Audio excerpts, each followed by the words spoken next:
Chairman Global Islamic Finance Awards, Dr. Humayun Dar, Governor State Bank of Pakistan, Dr. Raza Bakir, Dr. Shamshad Akhtar, ex-Governor of State Bank, some Sharia scholars here, welcome, foreign delegates, ladies and gentlemen, excellencies, Assalamu alaikum. And those who have come from abroad, a warm welcome to Pakistan. It is a matter of great pleasure that the 10th Global Islamic Finance Award ceremony is being held in Pakistan, and it recognizes contributions made in this sector. And some of the delegates may be present in a video link, so I welcome the entire conference. I believe the Islamic financing has been increasing throughout the world, and the figure which was mentioned was $2.7 trillion in products in all countries of the world. But at the same time, if I can remember, the global finance is much bigger than this, and this is probably not even 1 or 2% of what is possible. But especially, I must appreciate that 17% of Pakistan's banking sector is tuned to Sharia-compliant instruments, and out of which 50% of auto and about 60% of housing, as mentioned by the Governor State Bank, is in Sharia-compliant mortgages. And of course, the sukuk, which has been floated in the energy sector, probably close to 400 billion rupees. I think that is very important. And it allows the people to participate in a Sharia-compliant financial instruments in the profits or in the investments which are being made. The role of State Bank of Pakistan, of course, is very commendable. Thank you very much, as well as the Securities Exchange Corporation of Pakistan. What I've been seeing, there is one issue which I must bring forward to you and which was pointed out in a study recently or a few years ago, which the Governor State Bank pointed out, is the awareness of people as far as Islamic banking is concerned. Before you standing here is a person who was unaware of it. But just the fact that the product had Islamic banking stuck to it, I took a loan from a Sharia compliant instrument. But to be frank with you, I don't know the difference. I didn't know the difference. I still don't know the difference, but it gave me satisfaction that it was a Sharia compliant instrument. So that means there's an anomaly somewhere. And that is what I'm going to bring forward to you today. You would have had traditional speeches when people talk about whatever is being done. I must congratulate you for the hard work which has happened. But at the same time, Islamic financing to me is a far bigger area than just lending money in a Sharia compliant way. It's far bigger. And before I came, I just made out some ideas, put my ideas onto paper. Of course, Sharia compliant Mudareba, which is profit and loss, Musharika, which is a joint venture, Ijara, which is leasing, Murabeha, etc., are looking at ways and means whereby the spirit of Islam does not get trampled upon by the financial instruments which were developed over the last 500-600 years. And what were the financial instruments which were developed in the last 500 years? The concept of making a profit out of lending has always been there. But the fact that the institutions, lending in Europe, matured in the 13th and 14th centuries, in Venice, for example, in other European areas, for example, where people's investment, rather than just a deposit and a loan related to the deposit, putting gold into a bank or with a person and taking a loan out of that money, rather beyond that, financial instruments started coming up.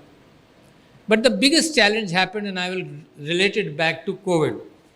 اور میرا خیال یہ ہے کہ آپ اتنے سارے لوگ یہاں اس زبان میں سمجھنے والے بھی موجود ہیں، جو اردو کے اندر میں بیان کروں میری روانی بہتر ہو جائے گی اور آپ سے بات بھی مکمل کر سکوں گا۔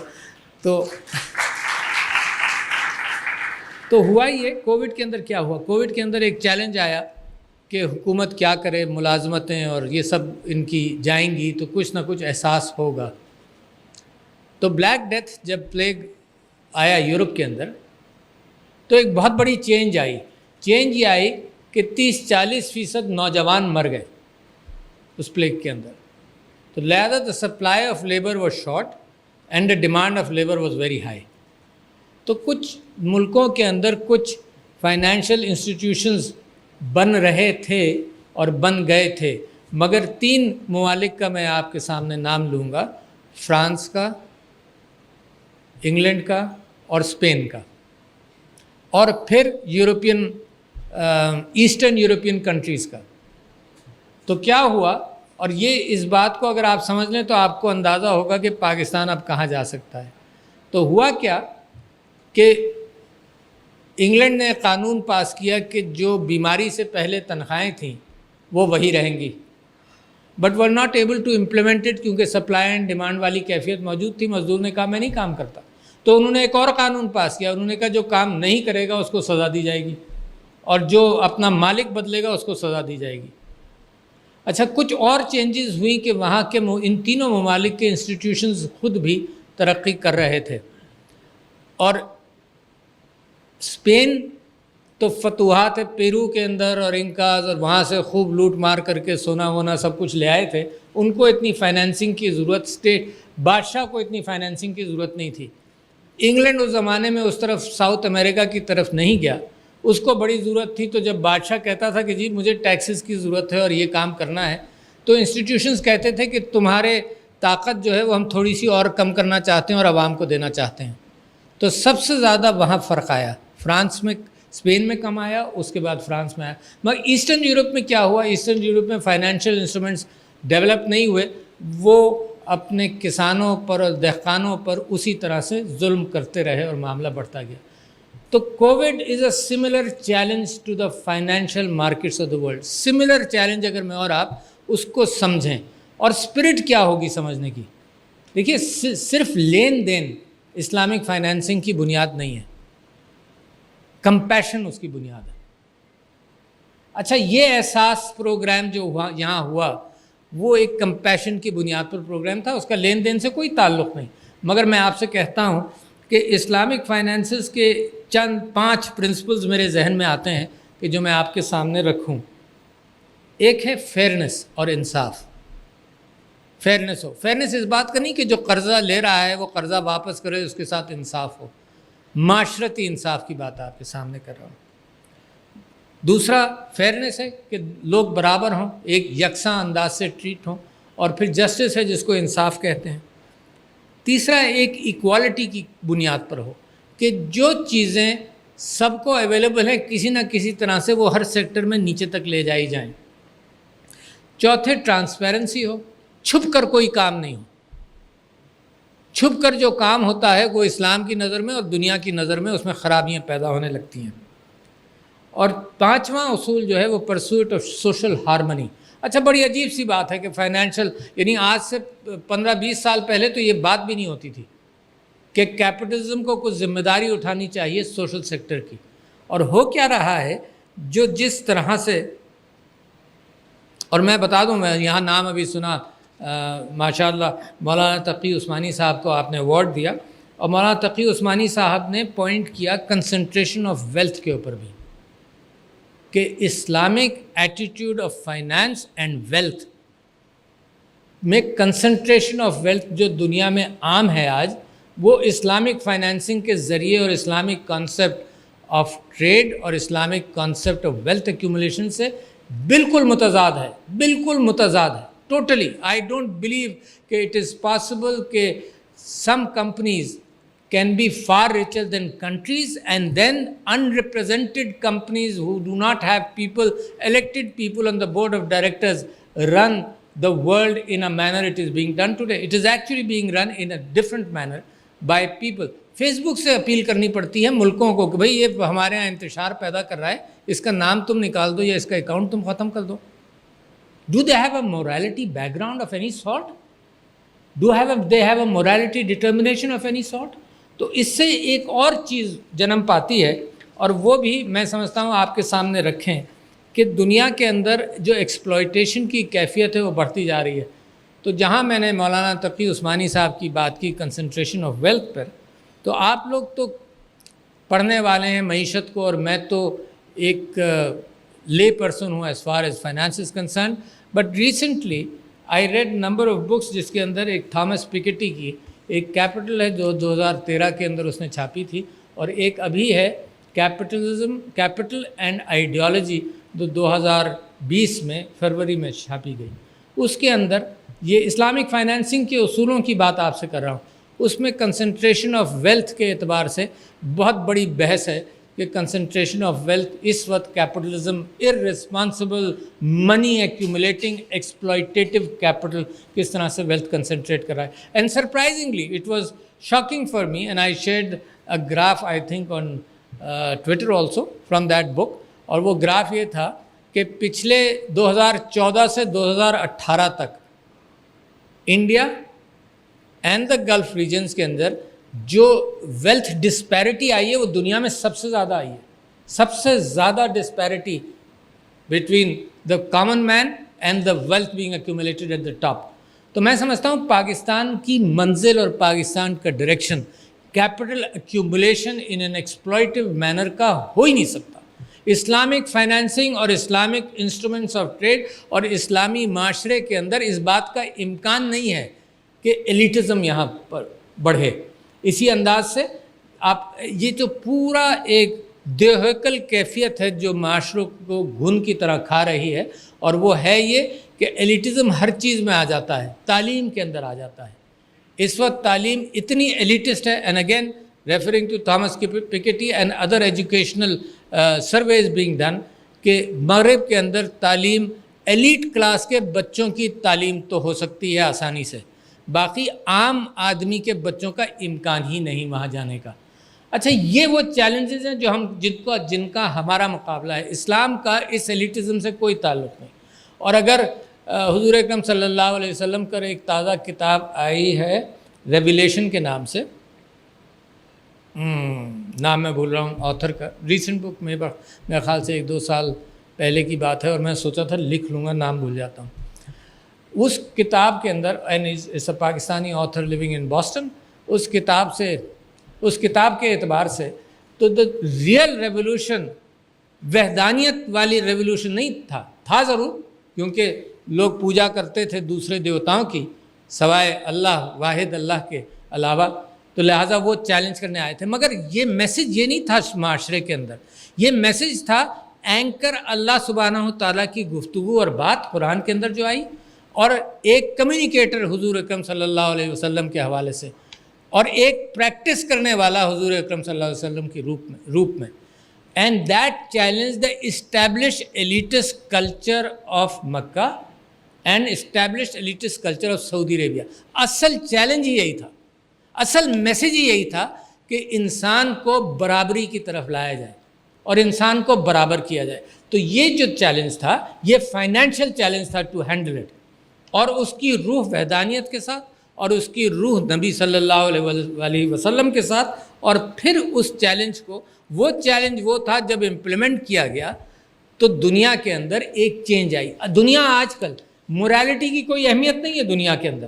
آپ انسٹیٹیوشن دیکھ لیجیے، یونائٹڈ نیشنز دیکھ لیجیے، آپ سارے انسٹیٹیوشن دیکھیے، موریلٹی کی کوئی اہمیت نہیں ہے. اور اگر انسانیت نے بدلنا ہے تو موریلٹی اینکر ہوگا، تب انسانیت بدلے گی. انسانیت مال و دولت کے ذخیرہ کرنے کے اندر صرف انسانیت کو نقصان نہیں پہنچا، دنیا جس کے اندر وہ کیپیسٹی نہیں ہے کہ پروڈیوس کرتی رہے اور اپنے سینے میں سے وہ چیزیں اگلتی رہے جو ایک اچھے سٹینڈرڈ آف لیونگ کے لیے ضروری ہے، دنیا کے اندر بھی وہ کیپیسٹی نہیں ہے. تو جہاں انسان مزری میں ہے تو انسان کا مستقبل بھی مزری کے اندر نظر آنے لگا، تو لہٰذا سوچا جاتا ہے. تو میں یہ سمجھتا ہوں کہ ایک تو ملٹی نیشنلز کے اعتبار سے بھی سب کے بینکس سب یہاں بیٹھے ہوئے ہیں، میں سمجھتا ہوں کہ اب اصول ہر کاروبار کے اور ہر ادارے کے اصول مختلف ہونے چاہیے. Profit making alone should not be the underlying factor for business اور انڈسٹری. کیا فیکٹرز ہونے چاہیے کہ یہ جو کاروبار ہے یہ ہمارے جو امپلائیز ہیں اور ورکرز کے لیے بھی اچھا ہے نہیں ہے. ایکسپلائٹیٹیو کیپیسٹی نہیں ہونی چاہیے. دیٹ ڈزنٹ مین کہ آپ ورکر کو ایسی تنخواہ دیں کہ he should have a 5 star life style. Doesn't mean that. It means کہ کم سے کم اس کی ایسینشلس کا احتیاط تو کریں نا. پاکستان کے اندر کم سے کم اس کی زندگی کے اعتبار سے تو احتیاط کریں. ایکسپلائٹیٹیو میکینزم ایگزسٹ کرتے ہیں. یعنی اگر سرکار تنخواہ مقرر کرتی ہے 17,000 کی تو لوگ 11-12,000 کے اندر کانٹریکٹ لیبر کے تھرو کام کرتے ہیں. تو یہ ناانصافی جو ہے یہ معاشرے کے اندر تکلیف پیدا کرتی ہے. کوئی اسلامی طریقہ کار اس بات کی اجازت نہیں دیتا. دوسری بات کیا ہے کہ یہ جو انڈسٹری ہے یا جو کاروبار آپ کر رہے ہیں اور اگر آپ اسلامک فائنینسنگ کے اصولوں کو آپ امپلیمنٹ کریں تو کیا یہ معاشرے کے لیے بھی کاروبار اچھا ہے, کمیونٹی کے لیے بھی اچھا ہے یا نہیں ہے. You can't have a business which is harmful for the community or which can be harmful or exploitative to be allowed. اور آج اور کل کی دنیا کے انوائرمنٹ کے اعتبار سے بھی صحیح. اب یہ سوال آنے لگے نا, پہلے تو نہیں آتا تھا, کچھ بھی نہیں, کوئی سوال کی ضرورت ہی نہیں, جو مرضی آئے کرنا ہے کرتے رہو. اور ساتھ ساتھ ایک کیفیت پیدا کرنی پڑے گی, مجھے تو نہیں معلوم ہے, میں آپ کی عدالت میں یہ بات چھوڑتا ہوں کہ منافع کی کوئی مقدار تو ہوگی جو صحیح ہوگی, مطلب کوئی حد تو ہوگی. میری سمجھ میں وہ کیفیت نہیں آتی. اگر میں ڈاکٹر ہوں, میرے پاس کوئی علاج آ جائے بیماری کا اور موت کا مثال کے طور پر, جس کو میں خود مارکیٹ کرنے جاؤں, میں کہوں جی 1 کروڑ سے کم کی گولی نہیں ہوگی, کیا مجھے اجازت ہے اس بات کی؟ Can I do that? اچھا یہ چیز پھر ہر چیز میں شامل ہونی چاہیے نا. پروفیٹیبلٹی کا کوئی اندازہ ہونا چاہیے. ایک زمانے میں یہ کیفیت تھی کہ مونوپولیز کو بریک کیا جاتا تھا. مجھے یاد ہے AT&T, IT&T اور مختلف ادارے توڑے جاتے تھے کہ بھئی یہ مونوپولیز بننا اچھا نہیں ہے. مگر پھر مغرب کو بھی احساس ہوا کہ اب قبضہ کر کے تو نہیں کر سکتے, اب ہم اپنی فوج نہیں بھیج سکتے. ایسٹ انڈیا کمپنی بھی by the way to all of you جس نے آ کر ہمارے اوپر قبضہ کیا was established on a financial instrument. جب وہاں چلنا شروع ہوا کہ جب لوگوں کو احساس ہوا کہ یار یہ کولمبس اور یہ سب لوگ جا کر بڑی مال و دولت لا رہے ہیں, تو انہوں نے کہا انڈیا سے بھی کچھ مال و دولت لائی جا سکتی ہے. تو 200 یا 300 لوگوں نے سٹاکس 200 پاؤنڈز کا انویسٹمنٹ کیا ایسٹ انڈیا کمپنی میں, اور مستقبل کے اندر پھر آپ جانتے ہیں کہ ہمارے ساتھ کیا ہوا. تو اب میں آپ سے یہ کہہ رہا ہوں کہ کوئی نہ کوئی اس کے اوپر ڈیلیبریشن ہو. یہ چیلنج اس وجہ سے کہ یہ صدر جو آپ نے بلایا یہاں بولنے کے لیے نا, اس کا فائنینسز سے کوئی تعلق نہیں ہے, مگر فائنینسز کے متاثرین میں ضرور ہوگا.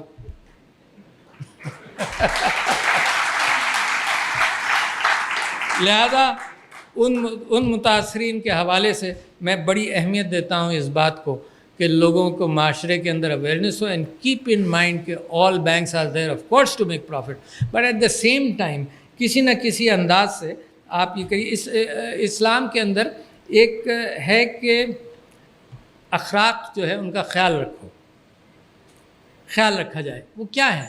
یعنی جو انسٹرومنٹس اور جو اسپیشلٹی آپ کے پاس ہے اس کے ساتھ آپ ہمدردی سے امپلائی کریں. مثال کے طور پر آپ ہی کے یہاں اکاؤنٹنگ فرمز ہیں, کسی کے اکاؤنٹس دیکھیں, اس کے اندر ان کو احساس ہو کہ اس کی مدد کی جا سکتی ہے کہ یہ بہتر ہو جائے, تو وہ ایک انصاف کی تابع کیفیت کے اندر اس نے کام کیا. ایٹ دا سیم ٹائم اگر اس کو احساس ہو کہ میں اس کو ایکسپلائٹ کر سکتا ہوں تو اس کی بھی کوئی قانون اور اسلامی قانون خاص طور پر جو مورالٹی بیسڈ ہے وہ اس بات کی اجازت نہیں دے گا. پروفٹ میکنگ آپ دیکھیں اخبار میں آ جاتا, قائد اعظم نے کہا کیا, ہولڈنگ اور بلیک میلنگ کے اوپر of the markets, Quaid Azam نے کہا. مگر آج بھی آپ نے شوگر اور ویٹ کے اعتبار سے جو اسکینڈلز پڑھے, آج بھی وہی کیفیت ہے کہ ہولڈ کر لو, منافع زیادہ کمائیں گے. سو دیر فور میں بہت عرصہ یہ سوچتا رہا کہ سود سے آزاد فائنینسنگ کیسی ہوگی. بہت پڑھا میں نے, پروفیسر خورشید صاحب کو بھی پڑھا, وہ لکھتے رہتے تھے, بتاتے رہے, اور بہت سارے لوگوں کو پڑھا. اور میرے ذہن میں ہمیشہ یہ مشکل آتی تھی کہ دیکھو اگر بینک کسی کو قرضہ دیتا ہے, یہ اگین ٹاکنگ لائک اے لے مین, تو بینک قرضہ دیتا ہے, بینک کے پاس وہ انسٹرومنٹس نہیں ہے کہ وہ دیکھے کہ یہ منافع بخش ہے ادارہ یا نہیں ہے.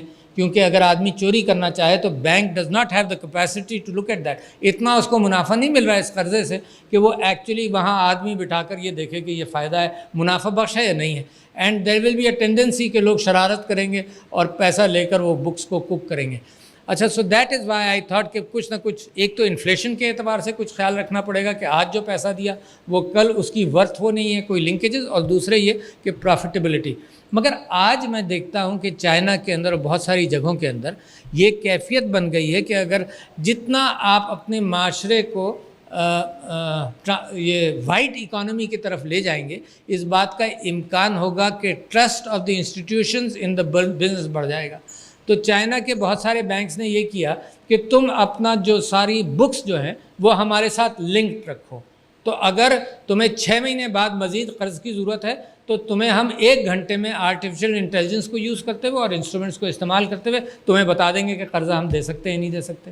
تو that has removed the person even in risk mitigation in insurance etcetera, it has removed the person, brought very scientific instruments into play کہ اس طرح سے اس کو آسانی سے دیا جا سکے.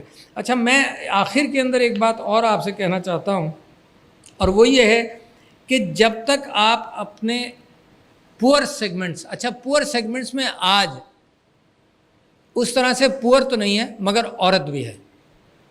عورت کو آپ کی معیشت کے اندر, and that's a good example right here, if I were to look at women تو I would hardly count them 5 or 6, 7, 8 may be. عورت کی گنجائش آپ نے پیدا نہیں کی ہے, اور عورت کو انوالو کیے بغیر کوئی معاشرہ ترقی نہیں کرے گا. آج کل کی دنیا میں تو سوال ہی نہیں پیدا ہوتا. لہٰذا 52% اور 51% of the population is sitting at home. مگر اسمال اور میڈیم انٹرپرائزز کے حوالے سے, یا وہ جو بنگلہ دیش کے اکانومسٹ تھے جنہوں نے نیچے لون دینا شروع کیا, سوسائٹی ہیز فاؤنڈ کہ the most reliable entity in a society are women, جو واپس بھی کرتی ہیں اچھی طرح سے. تو لہٰذا آپ ساری چیزوں کے اندر میری آپ سے درخواست ہے کہ جیسے جیسے I have had continuously been meeting doctor Raza Baqir on a number of issues, جس کے اندر میں سمجھتا ہوں کہ ڈیجیٹل اکانومی جیسے بڑھے گی, عورتوں کو کے ساتھ یہ جو احساس پروگرام کے ذریعے وہ اکاؤنٹ کھول سکیں. میں ایک اور لیول پر علماء کے ساتھ مل کر یہ بات کر رہا ہوں کہ پاکستان کے اندر وراثت کے اعتبار سے انصاف نہیں ہوتا جو قرآن نے, جہاں اسلامک بینکنگ کی آپ بات کریں اور فائنینسنگ کی, تو if you do not empower women at least the way that Islam wanted them to be empowered, تو نتیجہ یہ ہے you are doing a major disservice. تو اس لیول پر بھی ہم بات کرتے رہیں گے, اور علماء کے ساتھ کافی اس میں پیش رفت ہوئی ہے کہ how can they play a part in that. مگر میں سمجھتا ہوں کہ جو ڈپرائیو سیکٹرز ہیں اس کے اندر میں رضا باقر صاحب کے ساتھ اور بینک کے بہت سارے لوگوں کے ساتھ بھی ملتا رہا ہوں کہ جو ڈفرینٹلی ایبلڈ لوگ ہیں, یہ بھی کمزور طبقہ ہے معاشرے کا, اس کو بھی اپنے آئین لائیں, عورتوں کے معاملے کے اندر انکریج کریں. تو all your instruments should be directed toward society.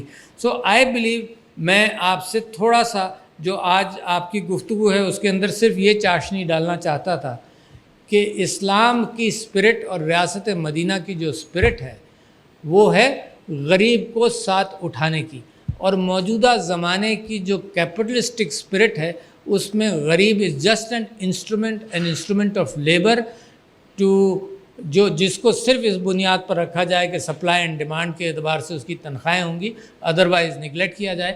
تو میں نے بہت ساری چیزیں آپ کے ذہنوں کے اندر چھوڑی ہیں, میرے اپنے سوالات بھی اور مستقبل کے سوالات بھی, جس کے اندر میں سمجھتا ہوں کہ ریاست Madina conceptually struggling towards that a more moral world than the exploitative world of today. Thank you, ladies and gentlemen. Assalamu alaikum.